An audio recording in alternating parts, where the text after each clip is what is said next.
Merci.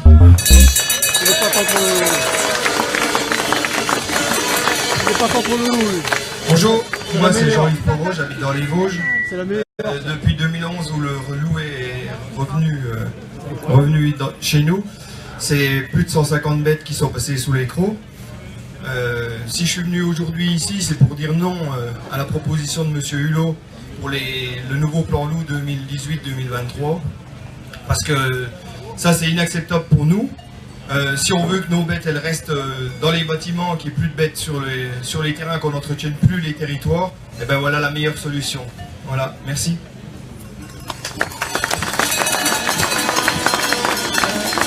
Oui, bonjour à tous, donc Philippe Guillaumont, éleveur en Meurthe-et-Moselle. Donc le loup attaque chez nous depuis 3 ans, donc zone de plaine exclusivement. Donc des parcelles disséminées, clôturées. C'est-à-dire que quand le loup attaque, c'est carnage à chaque fois, hein, les animaux, aucun échappatoire. Donc aujourd'hui c'est clair, c'est disparition des animaux, des moutons, disparition des éleveurs et surtout des jeunes éleveurs qui veulent plus s'installer aujourd'hui.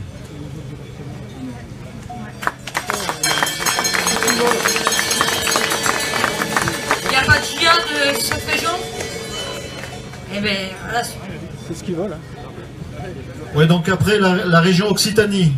Alors est prévu d'intervenir Dominique Fayel, qui est président de la FED12 et président de la commission montagne et zones défavorisées de la FNSEA et vice-président de la FNSEA aussi.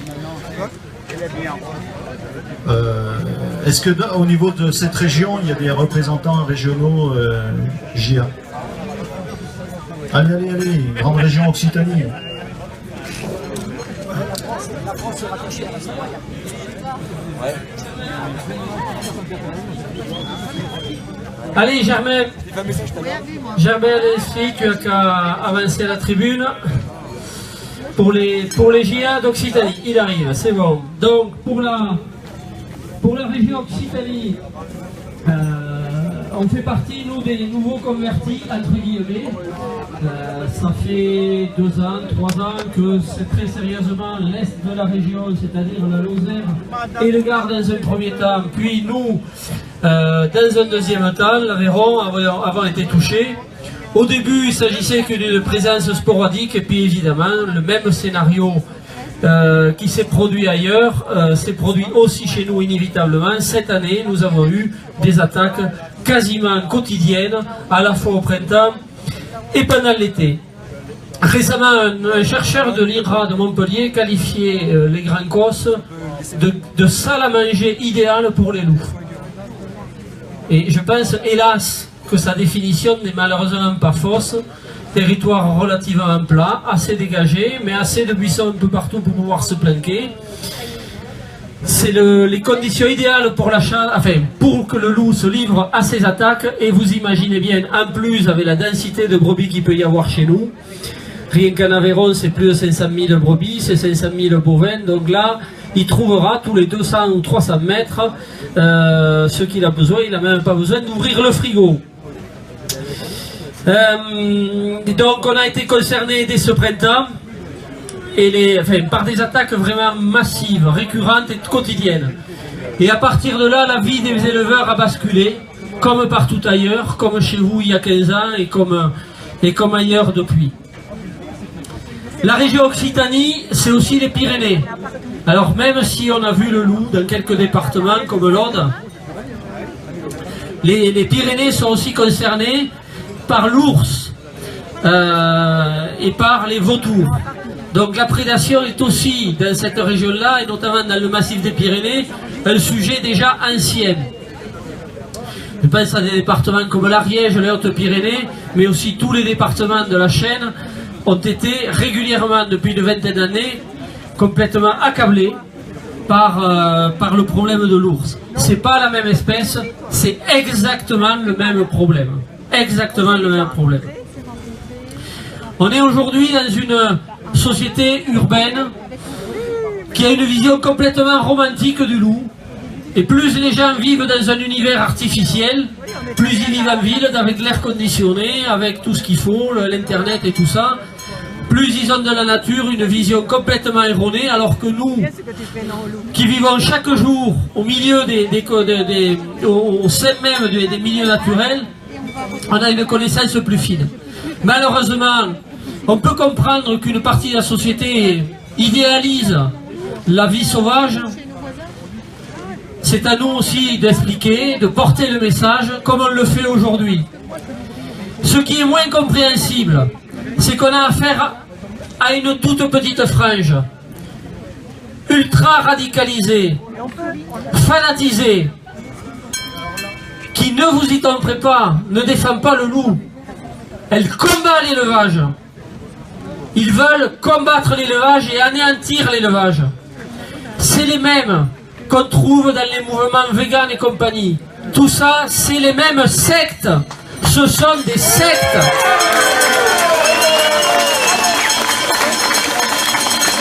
On ne va pas livrer la moitié de ce pays. On ne va pas livrer tout le monde rural à des sectes d'ultra fanatiques. C'est hors de question.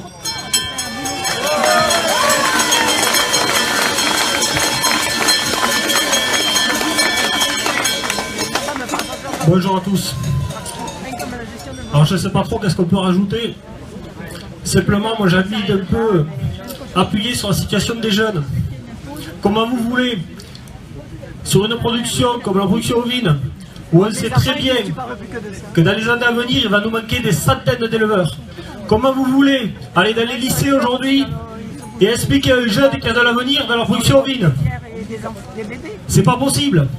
Comment vous voulez donner envie à des jeunes de faire ce métier quand on voit parmi vous des gens qui chaque jour perdent des bêtes, qui chaque jour vont leur travail anéanti? On ne peut pas continuer comme ça, c'est pas possible.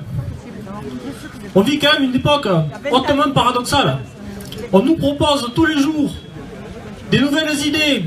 Il faut être plus blanc que blanc, il faut être écolo avec tout le monde. Il faut pratiquer un élevage qui soit le plus extensif possible. Il faut mettre les bêtes à l'herbe tout le temps. Moi je suis éleveur de chèvres. On m'explique tous les jours qu'il faut que je mette mes bêtes au pâturage le plus possible. Mais je les fous quand au pâturage si on se fait attaquer par des loups tous les 3 jours? C'est pas possible. Alors le consommateur il veut quoi au final? Il veut de l'agriculture qui soit verte, qui corresponde à ses rêves, ou il veut des loups qui gambadent dans les campagnes? Il faudra faire un choix. Il faut que le consommateur fasse ce choix et qu'il nous aide là-dessus. Voilà, on ne va pas rajouter grand chose de plus. Merci à tous d'être venus nombreux. Non, mais c'est pas fini, encore tout à l'heure.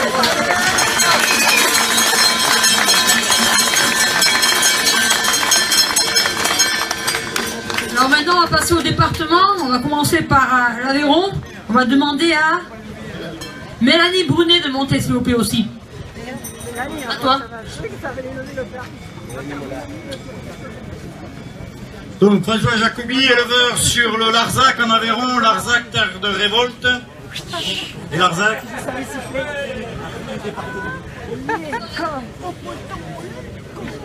Les révoltes aussi de tout un pays contre le loup. Alors, j'ai entendu des invitations là au ministre. Il faut savoir que Travers, il est venu chez nous. Il nous a dit, oh putain, à Lyon, on a dit que des conneries, il faut arrêter, on n'en parle plus. Prenons-le au mot. La seule, ce qui ne serait pas une connerie, c'est qu'ils nous disent, un loup se pointe à côté d'un troupeau, on flingue, terminé. C'est ce qu'il faut arriver à voir. Et puis, il serait bon de dire à Hulot de venir sur le terrain, mais de le dire aussi à Macron. À Monsieur le Président.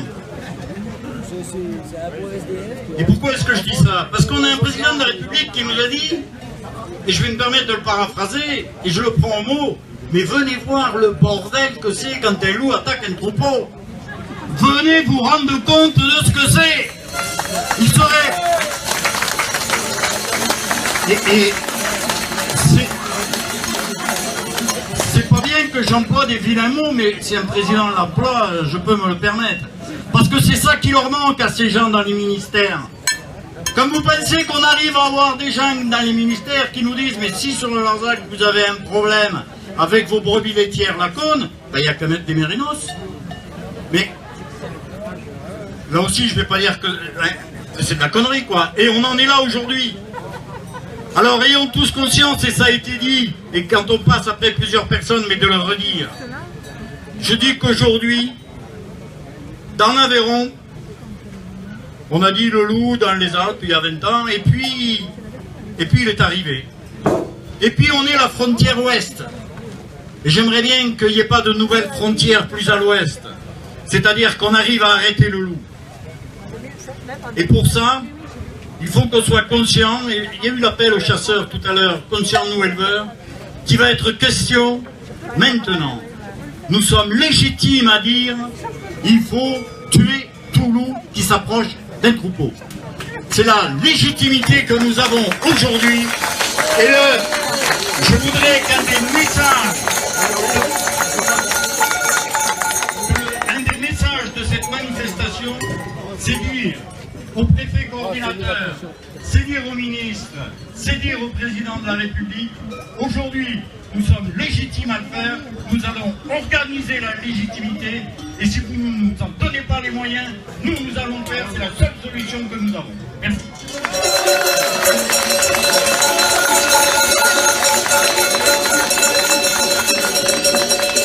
Nous allons demander aux Savoie de monter. JA, FDO, FDSE.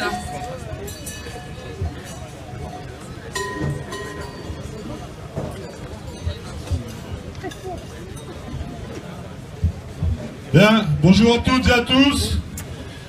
Permettez-moi de dire merci aux Savoie de s'être mobilisés aussi fortement aujourd'hui, comme avec vous tous.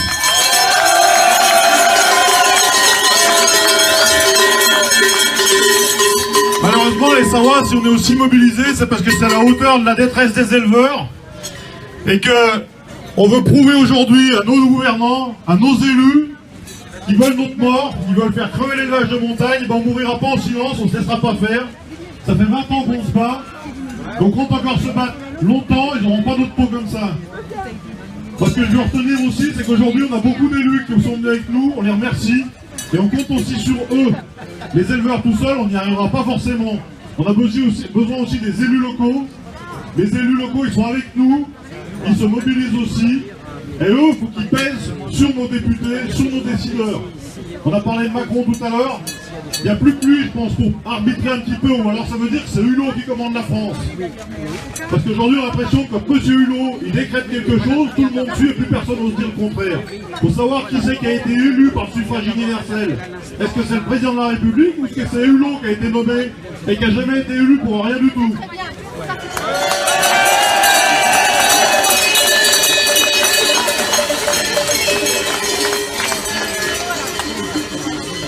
Donc les vrais élus, les grands élus, il faut qu'ils se bougent et qu'ils prennent des décisions courageuses, parce qu'aujourd'hui, c'est pas une minorité qui doit dicter à l'ensemble du pays comment on veut vivre dans nos montagnes et comment on veut développer notre agriculture. On demande de l'agriculture de qualité, des produits de qualité. On a aujourd'hui les états généraux de l'alimentation. Et bien ces états généraux de l'alimentation, c'est braves gens qui veulent de la nourriture de qualité et pas cher. Alors pas cher, ça on sait pas faire. Notre nourriture, elle a un prix. Mais pour qu'elle ait un prix, il faut qu'on puisse travailler sereinement et faire vivre notre économie locale. Donc on compte sur eux pour réagir une bonne fois pour toutes et nous enlever cette punaise, ce prédateur qui nous pourrit l'existence, qui pourrit l'existence à bon nombre d'éleveurs et qui fait qu'on recule tous les jours. Donc ça, on n'en veut plus et on veut reprendre possession de nos alpages.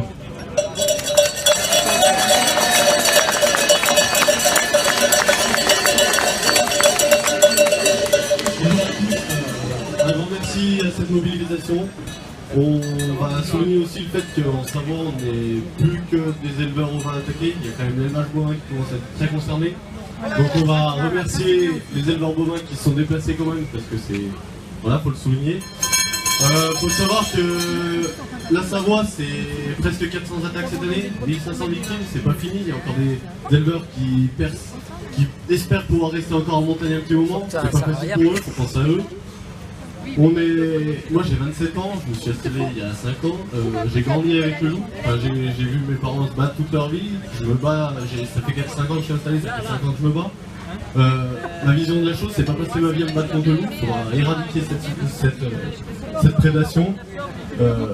Demain, installer des jeunes dans la gueule du loup, c'est même pas la peine d'essayer.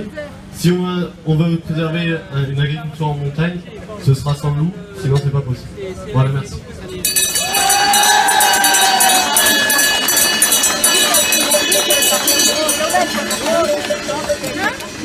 Michel Bernard, président du syndicat ovin de la Savoie. Moi, je voudrais juste poser une question au gouvernement, savoir comment ils osent discriminer une profession comme l'agriculture telle qu'ils le font. Comment ils osent. On nourrit la France et on est sali tous les jours, insulté tous les jours. Monsieur Macron, êtes-vous un démocrate ou un dictateur à la solde des associations écologiques? On vous pose la question, j'espère avoir une réponse.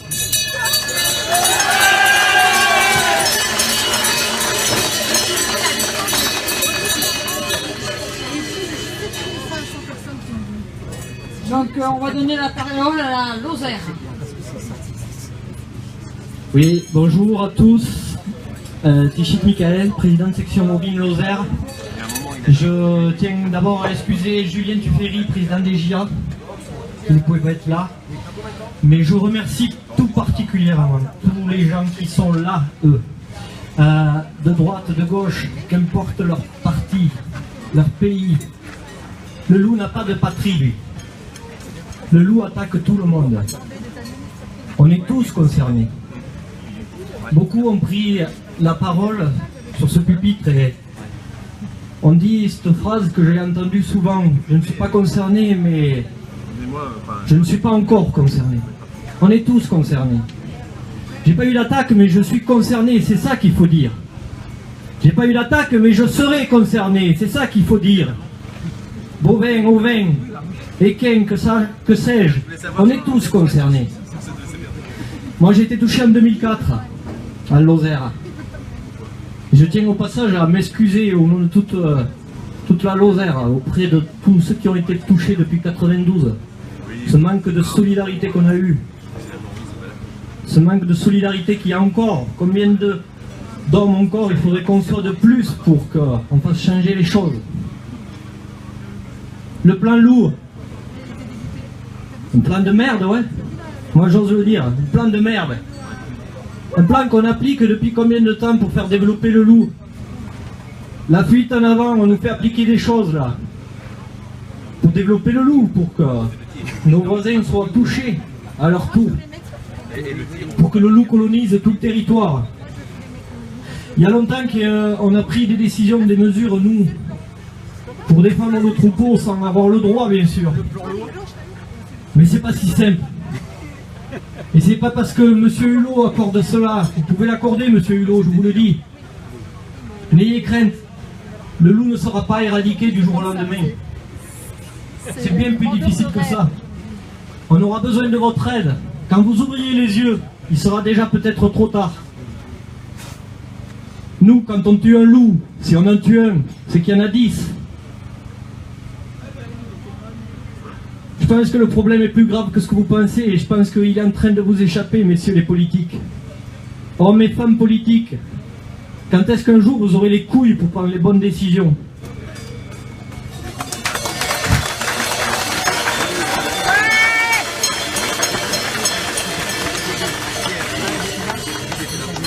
Cette semaine encore, là, le 4 octobre, jour de mon anniversaire, comme cadeau d'anniversaire, j'ai eu une attaque. Alors je vais faire quoi? Je vais essayer de faire comme à Cournon, de ne pas faire comme à Cournon, de ne pas pleurer. Mais je sais que ça montre au moins l'attachement qu'on a à nos animaux. Mon voisin, la première chose que j'ai fait, c'est le lui dire. Lui aussi, il y avait une attaque. On est tous concernés. On sera tous concernés. Alors je sais pas, c'est pas parce que j'ai eu une attaque que je suis là. J'avais déjà programmé bien d'être là. Comme moi, on fait comme beaucoup, comme certains, comme le GIA d'Aveyron a dit, on fait de la promotion auprès des jeunes, auprès des lycées, pour notre production. On sait que la pyramide des âges, elle est vieillissante. Comment donner l'envie aux gens de prendre ce métier? C'est nous qu'on a une politique d'avenir pour notre milieu rural. Toute l'économie, elle dépend un peu de l'agriculture quand même. Il serait temps d'ouvrir les yeux. Quand est-ce qu'ils auront les couilles? Il faut le dire, quoi. Moi, je tiens à remercier les Lyonnais pour leur accueil, parce que j'ai vu des gens qui nous disaient bonjour, qui compatissaient, qui nous soutenaient. Je voudrais qu'ils sachent que pour nous, c'est pas une fête de venir là, que pour moi, ça me fait penser plutôt à un cortège, un enterrement de toutes les brebis tuées par le loup. Je sais qu'on a besoin de tout le monde, on aura besoin de leur opinion, qui fassent pression sur la politique. Tout seul, on n'y arrivera pas. Merci de leur aide. Merci à tous.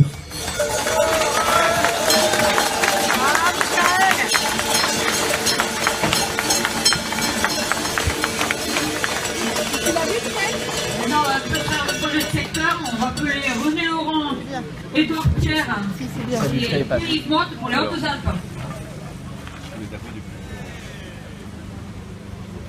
Se prépare, quand on va gagner du temps. Bruno Gabelier, c'est un J avec toi. Et Patrick Lévesque, avec ta délégation.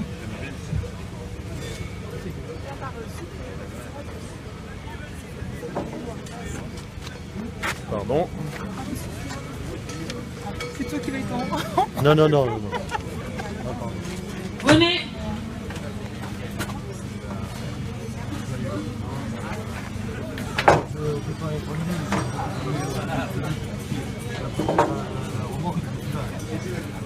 C'est trop tard, t'as vu? Bonjour à tous, donc Édouard Pierre, je suis responsable dossier loup pour le département des Hautes-Alpes. Je suis aussi éleveur ovin et aussi éleveur crapevin. Je voudrais rajouter un mot sur tout ce qu'on a dit, c'est vrai, c'est la réalité. Mais il y a aussi une problématique dont on n'a pas parlé, c'est la problématique des parcs nationaux. Aujourd'hui, il y a des gens, on leur demande d'aller pâturer dans les parcs nationaux, on leur donne des MAE, on leur dit il ne faut pas pâturer de telle à telle date parce qu'il y a cette petite fleur, on leur demande de changer aussi des quartiers parce qu'il y a tel et tel oiseau nicheur. Donc tout ça c'est des efforts des agriculteurs et à cette heure-ci, ceux qui sont dans les parcs nationaux, ils sont attaqués et leur seul moyen de défense c'est un bâton et un sifflet. Donc aujourd'hui il faut absolument qu'on arrive à trouver une solution pour que ces gens-là aient les tirs de défense à l'intérieur des parcs nationaux. Parce que les parcs nationaux, il y a aussi des gens qui vivent, qui y travaillent, qui font pâturer les brebis, et c'est important aussi que ces gens-là puissent se défendre.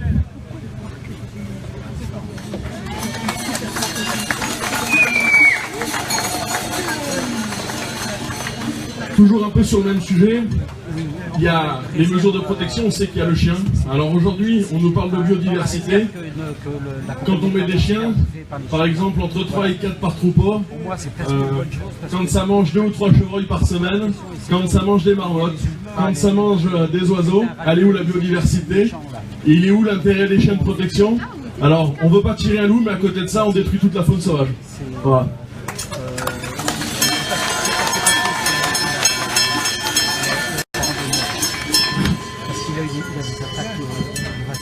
Bonjour à tous, je m'appelle René Laurent, je suis président de la DSA des Hautes-Alpes, je suis aussi éleveur de moutons et producteur de pommes. J'ai aussi eu droit à une attaque l'an dernier. Et je peux vous dire qu'au niveau, c'est très dur.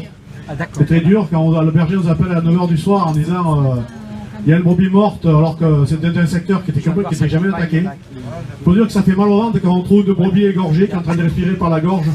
Où il est le bien-être animal là? Et où il est le bien-être humain là? Quand c'est qu'on mettra les humains un peu au devant de la scène? Quand c'est qu'on passera un peu à eux là? Qui vivrait des tels traumatismes? C'est de l'harcèlement, c'est de l'harcèlement, purement de l'harcèlement. Je pense que l'État nous méprise aujourd'hui pour nous faire vivre de telles situations. Aujourd'hui, il y a des jeunes, des moins jeunes, qui passent leur nuit à surveiller leurs bêtes et leur journée à ramasser leurs foins, à travailler sur l'exploitation. Quelle vie familiale ils ont?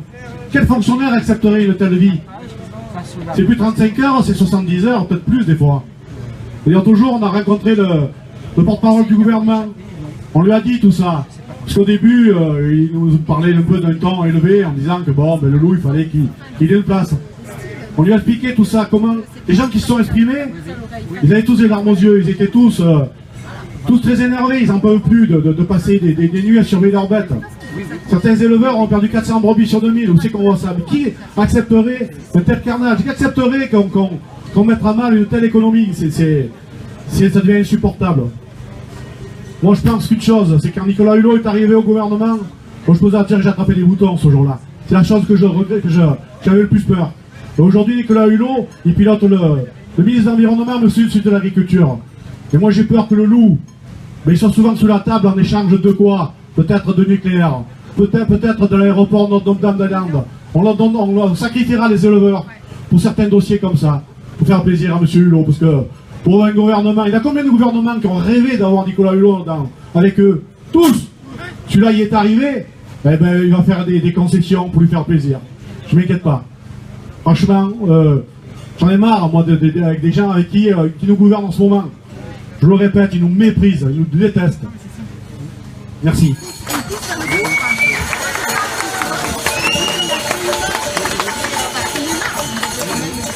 Oui, bonjour à tous, Pierre-Yves Motte, je suis président de la Chambre d'agriculture des Hautes-Alpes.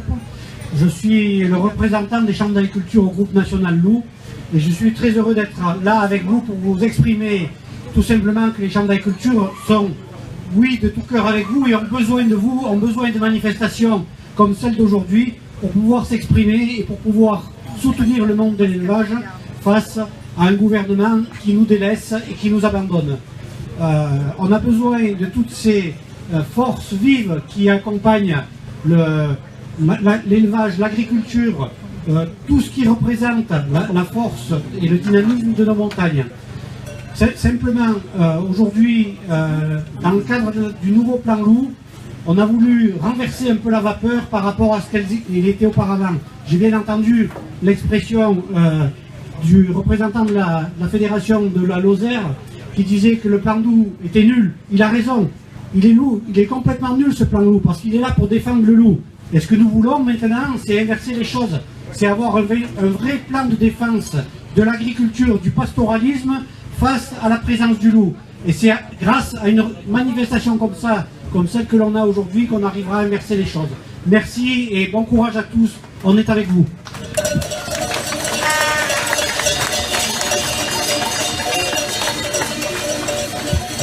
On va passer aux Alpes-Maritimes. Bonjour à tous, Vincent, je suis aussi éleveur dans les Alpes-Maritimes et bien entendu comme 100% des éleveurs des Alpes-Maritimes, on est face à la prédation du loup. Si vous voulez un petit rappel, chaque année on fait plus de 850 constats sur le département et on passe les 3000 brebis indemnisés, une dizaine de chiens, une dizaine d'équins, une dizaine de vaches. Voilà ce qui se passe sur notre département et aujourd'hui j'y suis pour les jeunes agriculteurs aussi et ce qui me fait mal c'est que depuis 3 ans on n'a pu installer un seul jeune en élevage ovin. C'est fini. L'élevage ovin décline complètement sur notre département, on a un département avec un élevage très pastoral. Les journées de travail, c'est la folie, du matin jusqu'au soir, si on n'y est pas la nuit derrière, on n'en peut plus, les jeunes là c'est fini, c'est découragé. On perd des brebis tous les ans, mais le cheptel diminue tous les ans aussi. La filière s'écroule complètement, je crois qu'on est bientôt à la fin de l'élevage. Au moins l'élevage au vin, et je ne sais pas comment on va faire. Non mais je sais bien, peut-être pour la FNO, mais la réalité elle est là aujourd'hui. Je veux dire, ça fait 25 ans qu'on a des loups sur le département. On se fait, il faut le dire, défoncer. Je veux dire, aujourd'hui, des éleveurs qui prennent 10, 15, 20% de prédation par an sur leur troupeau, ben c'est normal, quoi. Je veux dire, on tourne tous à 10%. Voilà. Aujourd'hui, c'est 10%, ça fait partie du quota, voilà, c'est acté, quoi. Je veux dire, chaque année, on garde des moulons et des moulons d'Aniel de renouvellement parce que, voilà, on sait qu'on va se faire défoncer. C'est malheureux, mais je veux dire, c'est un truc de fou. C'est un truc de fou.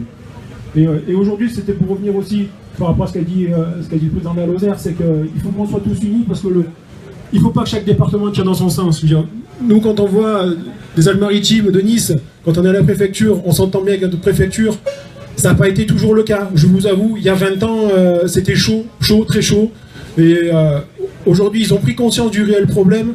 Et il faut absolument essayer d'avoir une bonne relation avec votre DDT parce que malheureusement, c'est eux qui ont la loi et c'est eux qui vont vous délivrer tous les arrêtés. Je veux dire, c'est dur. Je sais que c'est dur de ramasser des brebis mortes. Je veux dire, on en ramasse trop. Ça fait toujours quelque chose. Moi, ça m'émeut encore là maintenant. Mais il faut vraiment qu'on travaille tous main dans la main pour faire avancer tout ce qui est les protocoles, les problèmes. Oui, des fois, c'est long pour avoir des arrêtés. C'est vrai que s'ils étaient reconduits tacitement tous les ans, ben, ce serait beaucoup mieux. Mais il faut comprendre qu'aujourd'hui, voilà, il faut faire un tir de défense, demandez-le, mais demandez-le dès que vous pouvez le demander, quoi. Vous êtes en cercle 1, il faut faire des demandes. Ça marche pourquoi? Parce qu'il faut leur empiler des papiers comme ça, des demandes d'arrêté sur les bureaux pour que ça marche. Voilà, il faut demander des arrêtés, c'est chiant, je sais, mais il faut le faire. Parce que ça, si vous le faites, après je sais que eux, ça leur permet, quand ils montent au ministère, de dire, voilà, les arrêtés, on les a. Et ça, je sais ce que c'est, quoi. Quand on arrive en préfecture, quand vous arrivez au ministère, que les dossiers ils sont vides, et ben, eux, ils sont dans la merde parce qu'ils peuvent pas nous défendre.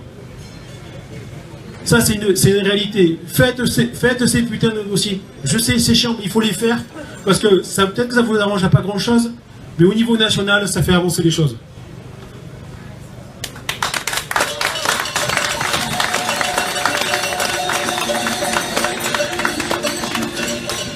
Les Bouches-du-Rhône. Oui, bonjour les amis, Patrick Lévesque, président de la FDS 13. Alors bon, moi je vais vous dire quelque chose de particulier. Je ne suis pas éleveur, je suis maraîcher. Mais j'ai souhaité être là aujourd'hui pour soutenir la fédération ovine. Vous savez que les Bouches-du-Rhône, c'est une terre d'élevage. Le bon nombre de moutons, bon nombre d'élevage, ils sont aussi attaqués. Alors voyez-vous, les éleveurs de monde des Bouches-du-Rhône, je les ai dans les oreilles pour me dire il faut du pot, du vin. Est-ce que vous voulez me délivrer? C'est quand même un message. C'est quand même surprenant. Il y a ici sur les je ne veux pas lâcher. Il faut se maganer, il faut se battre. Ça, c'est la première des choses, la plus importante. Continuer à se bagarrer contre le loup. Bien entendu, le plan loup, on sait bien que c'est une fumisterie, que il faut abattre des loups, c'est tout ce qu'il faut faire. On le sait très bien. Donc continuons, allons de l'avant là-dessus. La mobilisation d'aujourd'hui, elle est très importante. Il faut que la prochaine fois, elle soit encore plus importante. Et croyez-moi, par expérience, j'ai un peu de cheveux blancs, à mesure que le temps passe, le loup, il est en train de perdre du terrain, car beaucoup de gens dans notre pays se rendent compte que ce n'est pas un animal sympathique. Alors mes amis, mort au loup.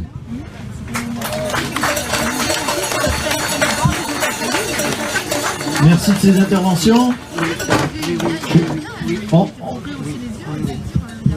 Excusez-moi. Je voudrais remercier encore Elodie d'avoir mené ces moutons. Je voudrais qu'on la remercie chaleureusement. S'il vous plaît.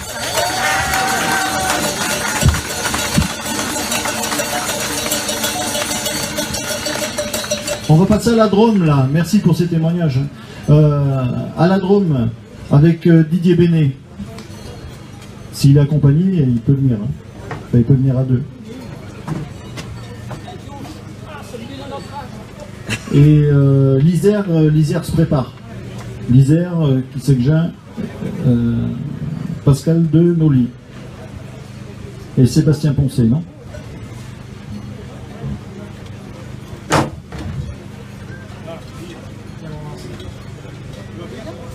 Bonjour à tous. Ouais. Donc Didier Bénet, donc je représente la FDSEA, la FDO et les jeunes agriculteurs de notre département. Donc ça va être très compliqué de rajouter quelque chose de nouveau parce qu'il y a beaucoup de choses que je partage et qu'on partage qui ont été dites. Mais simplement, moi je voudrais revenir sur quelque chose, sur le bien-être animal. Le bien-être animal qu'on nous demande en permanence de respecter. Qui nous respecte, nous? Personne. Même pas le loup. Je voudrais vous livrer une petite expérience quand même. Moi je suis éleveur, j'ai 700 brebis. J'ai simplement depuis 10 ans subi de 3 à 6 à 7 à 8 attaques par an. Je perds 10% de mon troupeau chaque année.